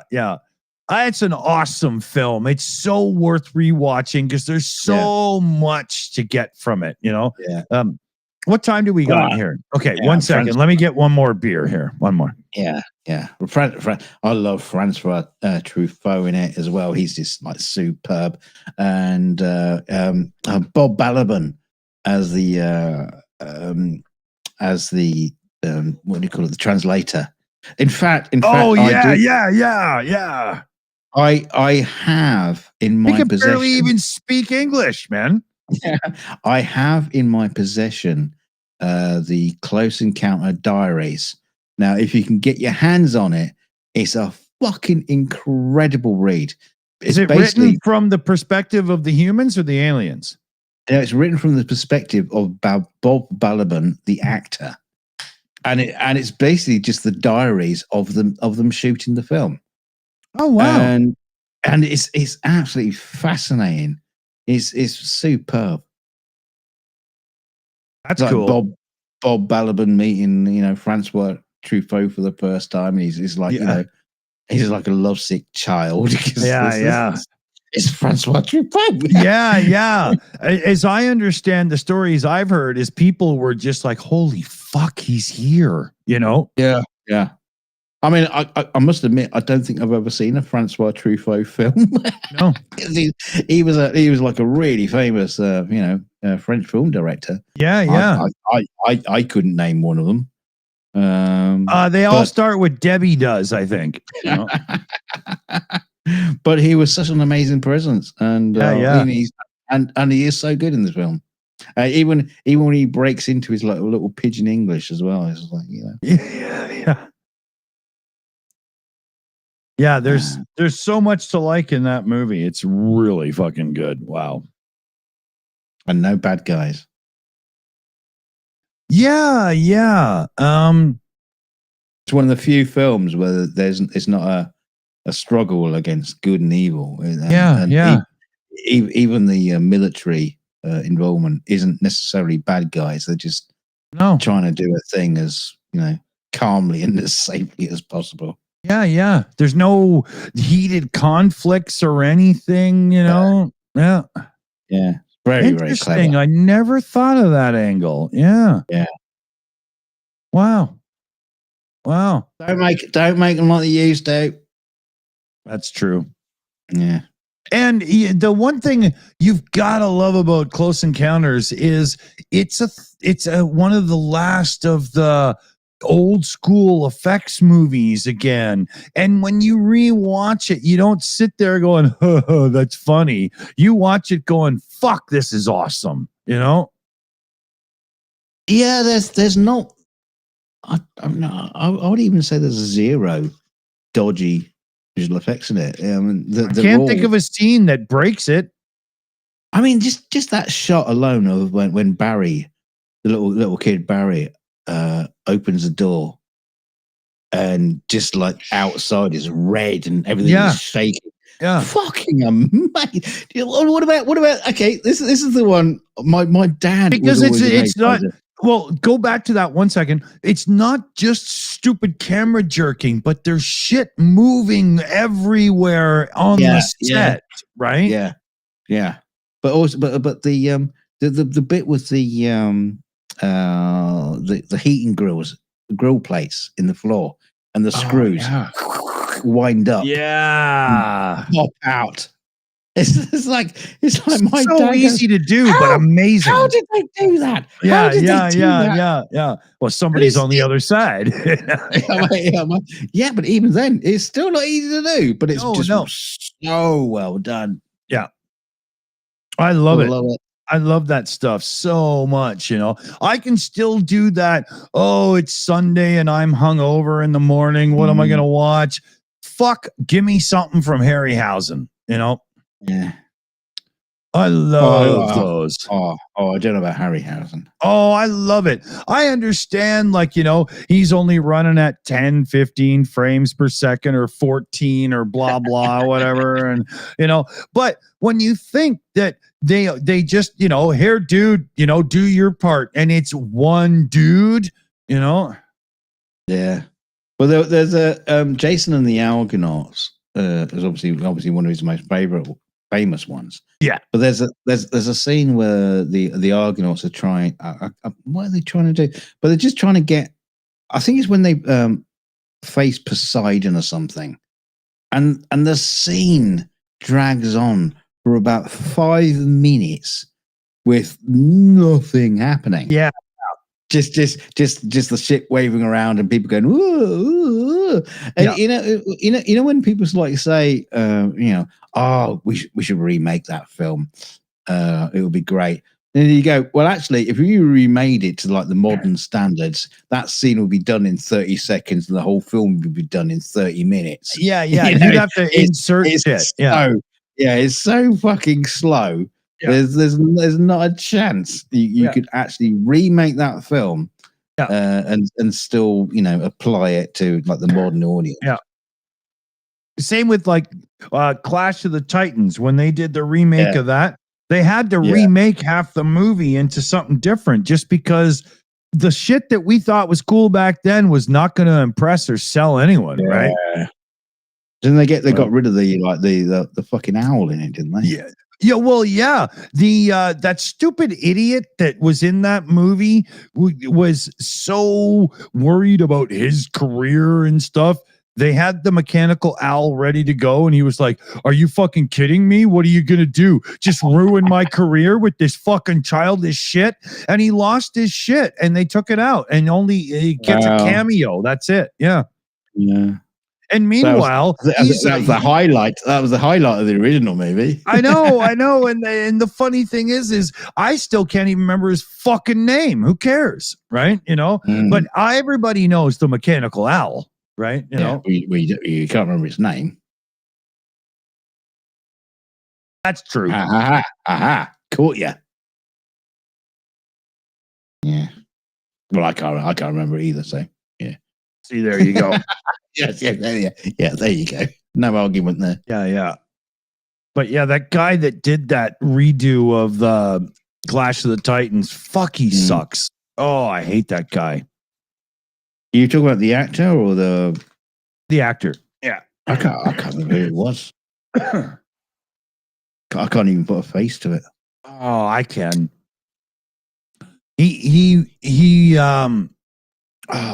He's still in things, but he was about to be a star, but he sucks, and it didn't work out for him. And now he just gets some roles, right? Yeah.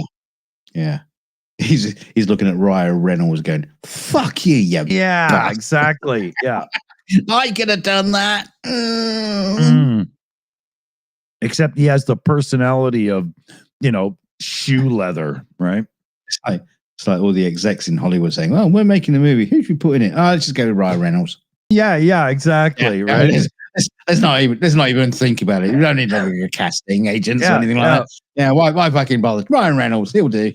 Yeah. It's like when they're casting romantic comedies 15 years ago. Is Tom Hanks available? No, get Hugh Grant. Yeah. Right? Yeah. No, he's in Normandy at the minute. Yeah. He's making out with a soccer ball, I think, Yeah, he's on an island somewhere, putting his teeth out. Yeah. Well, Tom Hanks' career is just absolutely fucking amazing. The way The way he just went from like, the rom-com comedy, funny guy who could stumble about. He wasn't even a giggle and laugh. He wasn't even the rom-com guy at first, although they tried, right? Like Joe versus the volcano. That was Sleepless in Seattle. Yeah, that's when. Excuse me. Right? No, but his earliest career, like he did a movie where he was an experienced comic, but he was hanging out with Sally Field, who was like a housewife. Yeah, we talked about this. We talked about this movie. We can never remember what it was called. But in the beginning, he was just a comedian kind of guy. And then they slowly figured out that he could play the rom-com guy. And then he was like, okay, I'm so done with this. I need real acting. Was it? I think it was in Taxi. I think he was in Taxi. Really? To start with. And I think he was in the scenes where he basically got the Reverend Jim onto drugs. I might be remembering that wrong, but he was originally in a sitcom, and then he ended up he was in kind of spin-off sitcom. His sitcom was Bosom Buddies, the two guys that had to pretend to be girls that lived in the apartment building, right? Yeah, but that was the one he got off the back. Oh, okay. Yeah. So he did that, and then obviously he did, the other stuff. Not like, well, obviously his famous one is Bachelor Party. That's the one that propelled him. Yeah. Into the mainstream. That's what got him big. Yeah. Right? Yeah. And also the film Big. yeah. But the film Big, far more than Bachelor Party, is the one that makes everybody go Tom Hanks. Yeah, but then there was Philadelphia, and that was like. That was Oscar. The one that showed us. That was Oscar. Potential Academy Award winning Tom Hanks. But that's the first time you see Tom Hanks as anything more than comedic. Although he shows it very much in the movie Big when he's doing those vulnerable, I'm just a kid in an adult body parts of the movie. Right? No, I get it. Yeah. No, I get it totally. But it was definitely. A comedic role. Then he did Philadelphia. It's like everybody goes, "Fuck me." The guy can act. Yeah, exactly. Right? Tom Hanks, who gets the sausage out of the blood. Yeah. Will Smith did a similar thing, trying to prove himself, right? Yeah, but it's like having what's his name from Police Academy. What's his? Who was that? Oh, I can't remember his bloody name now. The main actor of Police Academy, like him suddenly taking a serious role. Wow. Yeah, what's that fucking Gutenberg? Gutenberg. That's it. Oh, well, he got 3 men and a baby, and that was like, as close as he came to be, Gutenberg's been in a few things where other people go on to great success, and it's never him. I love Gutenberg. He's that guy that gets paid $80,000, right? That's all we got, Steve. Gutenberg is an amazing because he basically was it Paramount lot? I think he basically just like broke in to the Paramount lot and just wouldn't go home without a role. Well, it just got the point where he was like walking through the gate, and the security guards go, "Yep, fine." It just became so regular, and he found like an empty office that he just basically set up in, and wired up a phone line up to some other office, and so he was like making calls and shit from this office, and he was in there for years. Just making out that it was like this guy, and he'd go to sets of Happy Days and Little House on the Prairie. He's telling stories about being in the jacuzzi with the gang from Little House on the Prairie. What was his name? John Landon. It's just like he's in the jacuzzi with them, just like chatting. Is this where they stole the idea for that Michael J. Fox movie, The Secret of My Success, or the one where he works in the mailroom, but he creates himself an executive role at the same time? I tell you what, Steve Guttenberg could become famous again if they just made a movie about out of his life. Yeah, about his early career of just like, just playing up a part. And it's just fucking amazing. That's funny. What's the name from Battlestar Galactica? The one that plays Starbuck. What's her name? The actress name. I can't remember her name. But anyway, she's got Easy. What's her name again? Loose and Easy. She just comes across as that girl that, after beer 8, you're gonna end up in her room, Katie Sackhoff. That's it. Yeah. Not quite loose. I'm sure she's not. I don't mean to say that about her, but as Starbucks, she comes across as that, right? Oh well, now you mention it. If I ever see Aaron Gray. Oh yeah. Anyway, yeah. So Lucy Goosey slack off. What did I say her name was? I can't remember. I think you just mixed her with Lucy Lawless. Yeah.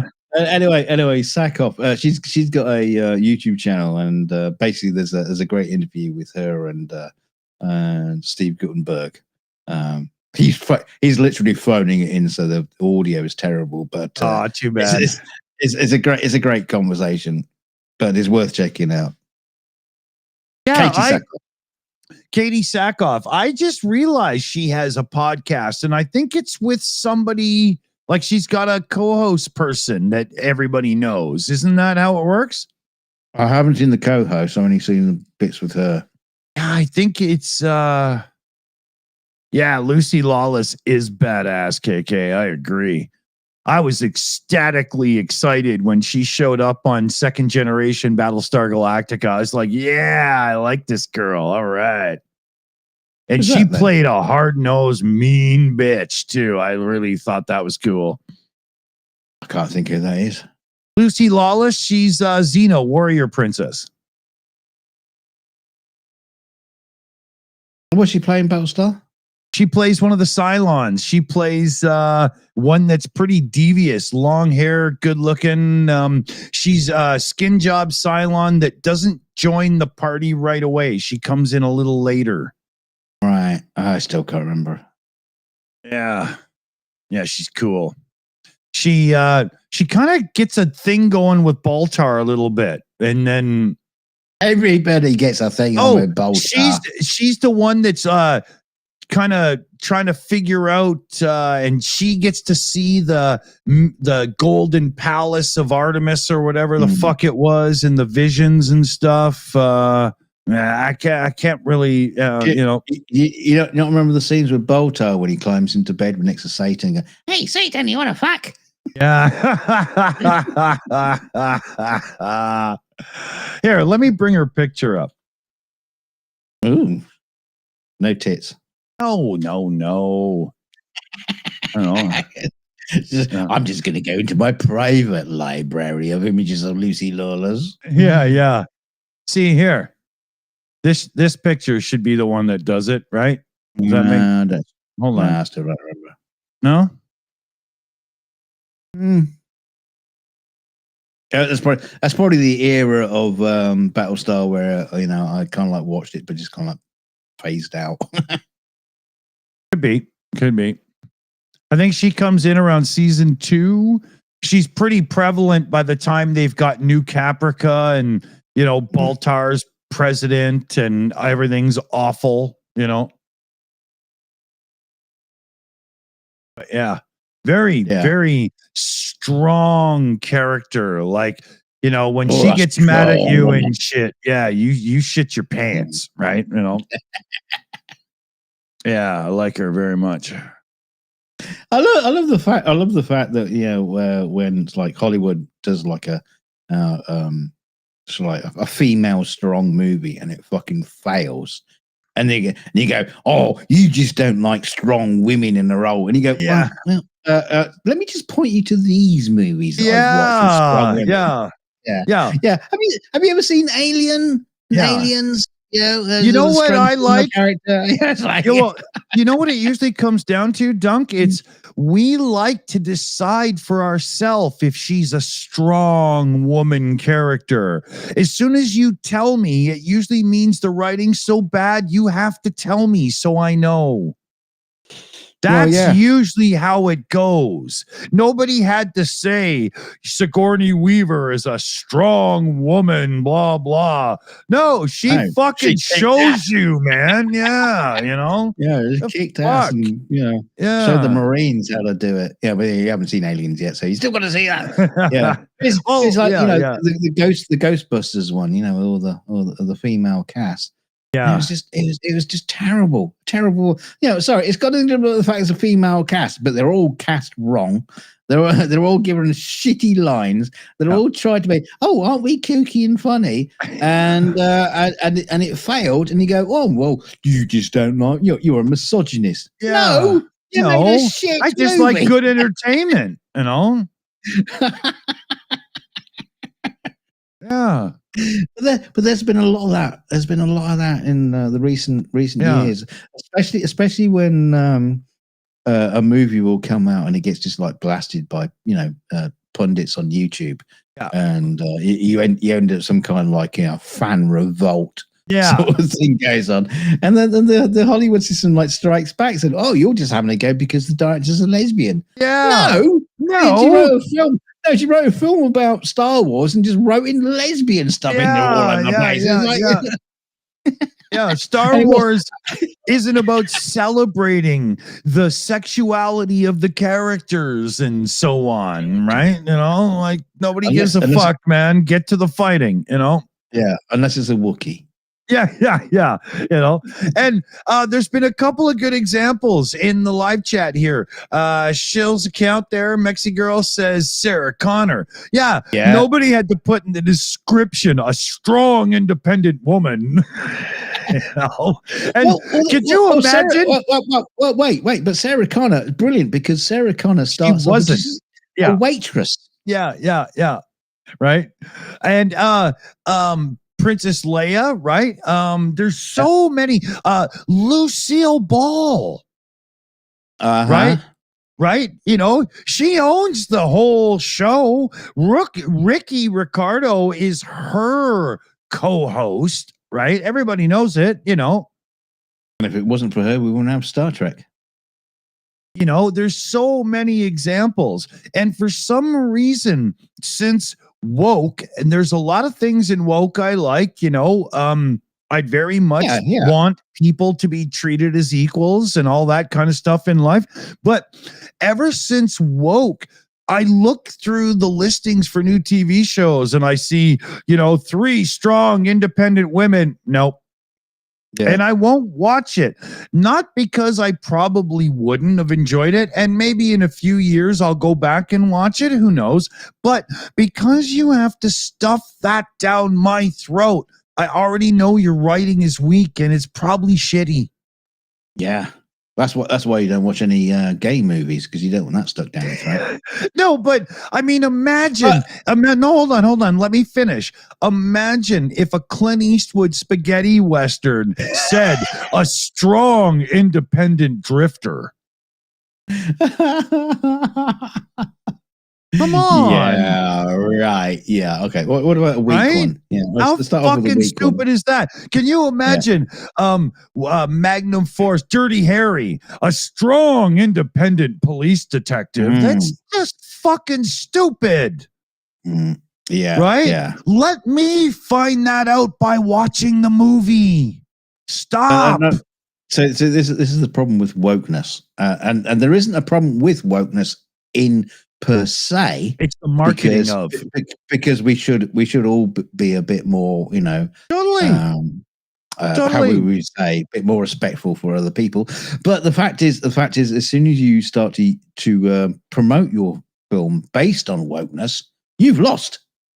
Exactly. If you just can't tell the story and have the audience fucking get it, exactly, you've lost. Exactly. Yeah. Can you imagine William Shakespeare, a strong and independent woman, Juliet? That's just fuck? We're supposed to decide that and discover it and stuff. I don't, she wasn't that strong because she took the poison when her boyfriend just said, that's true. That's true. Yeah. Duncan Stewart. She should have said, fuck him, and then got a sword and then go and fight everybody. Yeah, took his head and went for more, right? Yeah. What about Joan of Arc? Joan of Arc, strong, independent woman. Oh, well there done, you Joan. go. Yeah. I don't know about independent because she had a lot of people telling her what to do. Oh, that's true. Yeah. Fucking Republicans.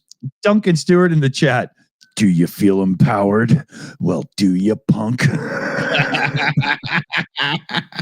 Sorry for calling you punk. I shouldn't really be calling you that because that's not really woke. That's true because you could be an emo. Yeah. I can't really tell for sure. Should have just go, Are you feeling a lucky person? Yeah, but I'm happy that you are who you are.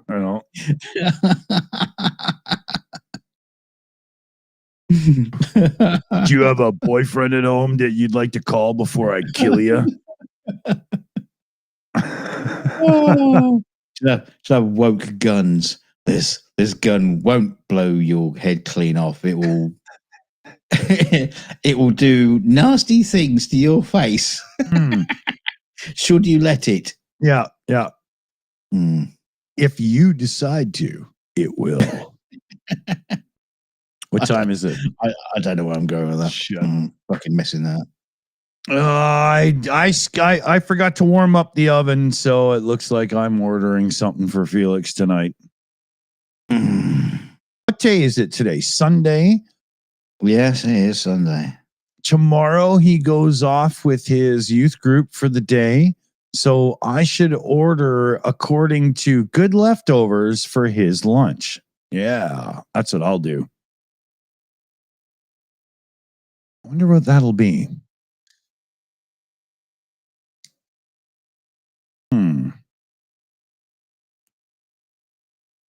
Probably pizza, but we'll see. The kid's never tired of pizza. It's just like Super Chat Matt, man. You could feed him pizza 14 times a week, 2 meals a day. No problem. Arrgh. Just chew it down like a fucking animal. Right, well, before we go, I just want to say thanks to all the super chats to support the team. Heatherway, thank you very much. The team get like $1 each. No, hold on. You're sarcastic, Nick. Your sarcasticness is sadly delivered too early. Hold on, because we got Grunge Thing in the chat there, Ronnie. And it's 420 and the number of the beast equals 1086 euro. It's a direct donation in that works out to be about 74 million Canadian pesos. Actually, it's $16.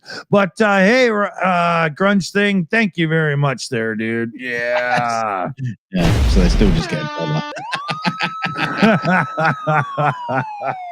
Well, we can't say we didn't try. Yeah. Well, we succeeded a little bit there. Yeah. We'll have to come back. We'll have to come back and do it again. Yeah. Very much. Let's see here. What would Lucy Lawless do? Order pizza, probably. If she's delivering pizza, I better go to the beer store and get ready. She looks like she likes a pizza. Is that what the kids call it these days? Yeah. She takes an extra large. One go. She's a strong, independent woman. Oh God, I hope we don't get in trouble for that. But I hope you guys get within context what we're talking about, right? Nobody had to go. And ladies and gentlemen, please welcome the strong, independent Queen of the United Kingdom. Right? Everybody knew she ruled with an iron fucking fist. I'm in Elton John. I'm in Elton John. But yeah. I'm a strong, independent woman. I mean, I love women. I couldn't eat a whole one. So your name's now Loretta? Just I just eat the little bits. I want to have babies. No, I don't. Fuck them. Are you kidding me? Wow. Well, I have an 18-year-old. There's no way I would want diapers again in my world. But I'm in my 50s, and you can imagine, my broken, because, fibromyalgia and stuff. Imagine me chasing a 3-year-old at a playground somewhere. I'll come back here. I did this your nose. As soon as the nappy's filled, you go, right, throw that baby out, get a new one. Yeah, exactly.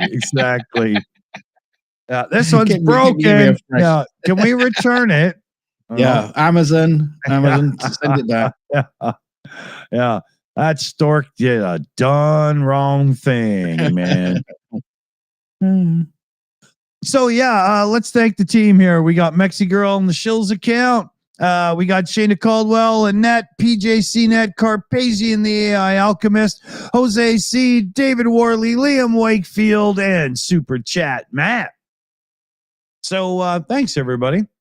Huge thanks.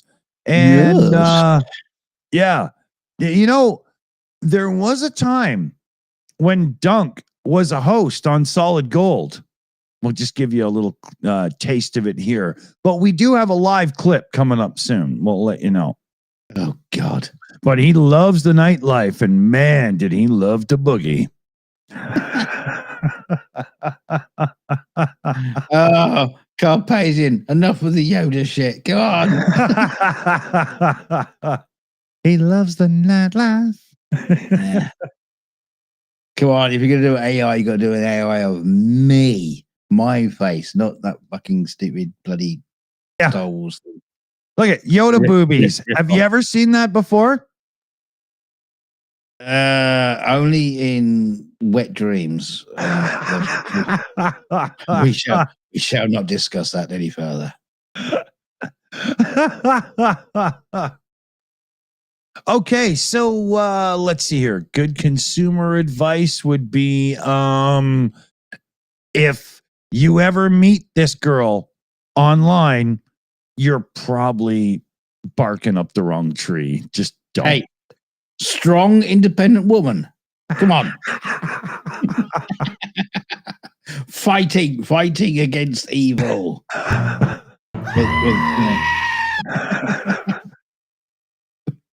Boobies, ugly face, and a lightsaber. There you go. That's hidden very, very delicately somewhere. Yeah. And if you happen to own a gold bikini, I don't care if you're into cocaine. Look me up. What? Eh?